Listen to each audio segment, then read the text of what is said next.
first met Gangaji, I was a real wreck. I've been completely overwhelmed by relationship failure and career failure.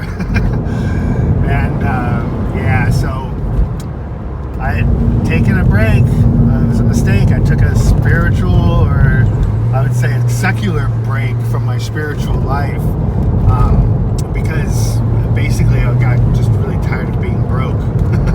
And also somebody recognized my intelligence and said, oh my gosh, you should be a stockbroker. They gave me a job. Another story for another day. A year or two after that, after I quit, moved back to California, I was just scrambled and overwhelmed and couldn't tell what to do with my life. I was totally ungrounded and not fun. Lucky for me, I met a fellow who said I should go to one of Gangaji's public meetings. So I did, because someone tells me something, I just take it as synchronous and go with it to see what happens. And it was truly amazing. I'm sitting, let's see, to her left, not very far away on the floor, and everything she's saying, it feels like she's speaking directly to me in my personal experience. And I start thinking, wow, did Babaji line this up so that I would be here? And like, is this all just for me? And so that was March 3rd or 7th, first week, I believe, in March of 2003 in Tiburon, I believe, Strawberry Mansion. Anyway, so, after a few people got up and asked her questions, and I was just blown away, and the questions started burning in my chest. So I raised my hand, and as soon as I did, she just kind of went, whoop you. Like she'd been waiting for me to raise my hand. And so I went up. And now I lost my videotape copy of that event during the Valley Fire. That was something that got lost. And then I ended up with a DVD copy, and that got lost too. So I can't review it anymore. But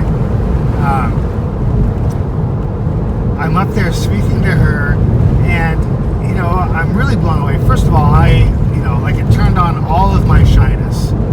There was 200 or 300 people in that room, and I've never been in front of a group that big. Not since I was a kid in a school play, maybe.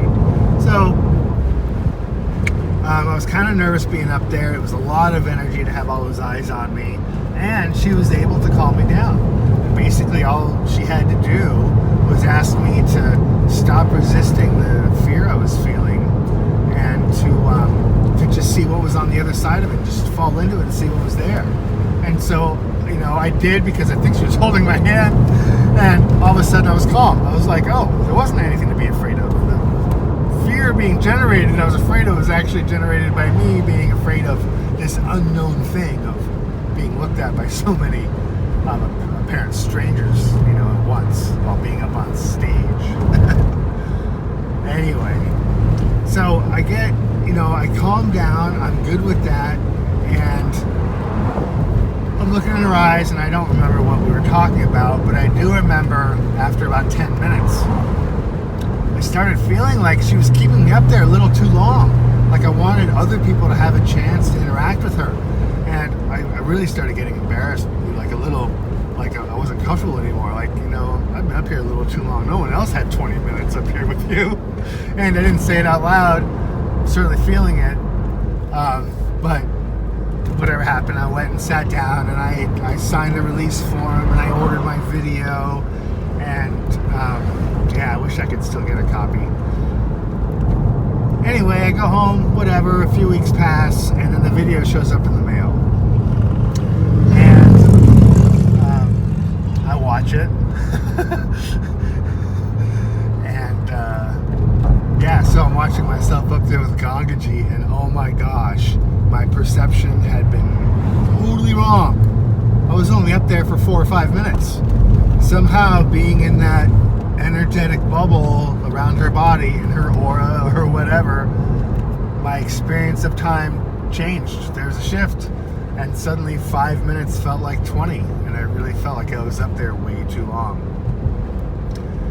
anyhow, I found that to be really amazing, and I was super grateful to finally find an American teacher who had some control over time and space. Although there's a few others that I've heard of, and I'll speak about them on other videos, I'm sure. But to actually get in my body and to feel that some of those teachings I had read about from the gurus in India, would be available here, that was the greatest thing I got out of that video. And for me, that was just as good, if not more impactful, than actually being on stage with her. I ended up volunteering in her office in Atherton, here in Northern California, for a few months, up until they packed up and moved to Ashland.